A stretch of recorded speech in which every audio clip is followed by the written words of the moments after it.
कोकणामध्ये स्वतःचं घर बांधून तिथे देवाची पालखी आणायचं आमचं स्वप्न पूर्ण झालं। तुम्ही सुद्धा आमच्यासारखे असाल तर ही व्हिडिओ नक्की बघा।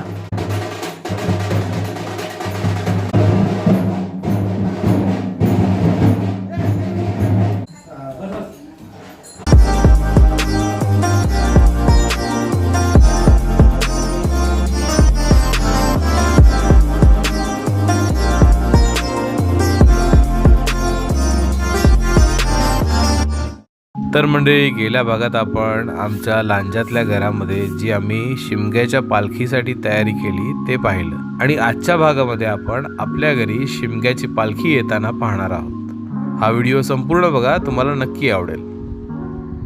इथे आम्ही आमच्या शेजाऱ्यांच्या घरातनं आमच्या घरी पालखी आणण्यासाठी आलो आहोत। मंडळी, आम्ही या गावात पाहुणे म्हणून स्थायिक झालेलो आहोत। यापूर्वी आमचं कोकणामध्ये स्वतःचं घर नव्हतं।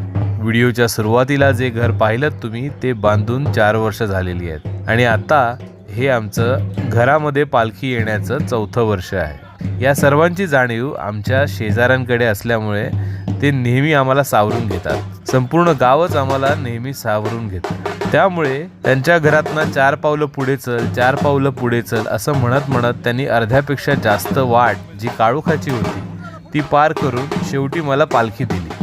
पण पालखी देताना सुद्धा त्यांनी माझ्या काळजीपोटी विचारलं की भाऊ, तुम्हाला जमणार आहे ना? कारण मला सवय नाही हे त्यांना माहिती आहे। खरोखर कोकणातली माणसं अतिशय प्रेमळ आणि मायाळू आहेत। इथे मला तुम्हाला सर्वांना एक प्रश्न विचारायचा आहे। तुमच्या घरी जर तुम्ही कोकणी असाल तर तुमच्या दारी जेव्हा पालखी येते तेव्हा ती नाचवायची प्रथा आहे का? मी गेली 2-3 वर्ष पाहतोय, 1-2 गावांना मी भेट दिली, तिथे ही प्रथा नाही। तर तुमच्याकडे असेल तर खाली कमेंट करून नक्की सांगा।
तर मंडळी, आमच्या कोकणातल्या नवीन घरी शिमगोत्सवानिमित्त देवांची पालखी आली. आपल्या घरामध्ये देव आले. आपल्याकडनं यथाशक्ती त्यांचं पूजन घडलं. पालखीसोबत आलेले गावातली मंडळी त्यांचं सुद्धा उठबस करण्याची संधी आम्हाला मिळाली. खूप सुंदर क्षण होते. मन अगदी भारावून गेलेलं. अंगावरती काटा होता. पण आता वेळ होती ती पालखीला निरोप द्यायची आणि पुढच्या घरी सुपूर्त करायची. पुढचं घर म्हणजे आपल्या ताईचं घर. तर ताईच्या घरची पालखी आणि आजूबाजूच्या घरांमधली पालखी पाहण्यासाठी तुम्हाला पुढच्या व्हिडिओची वाट बघावी लागणार आहे. म्हणजे आजचा भाग तुम्हाला कसा वाटला हे खाली कमेंटद्वारे आम्हाला कळवायला विसरू नका. आणि चॅनलवर जर नवीन असाल तर कृपया आमच्या चॅनलला सबस्क्राईब करा. एकदा एक्सप्लोर करा. तुम्हाला नक्की आवडतील व्हिडिओज. भेटूया पुढच्या भागात. तोपर्यंत बाय बाय. काळजी घ्या स्वतःची.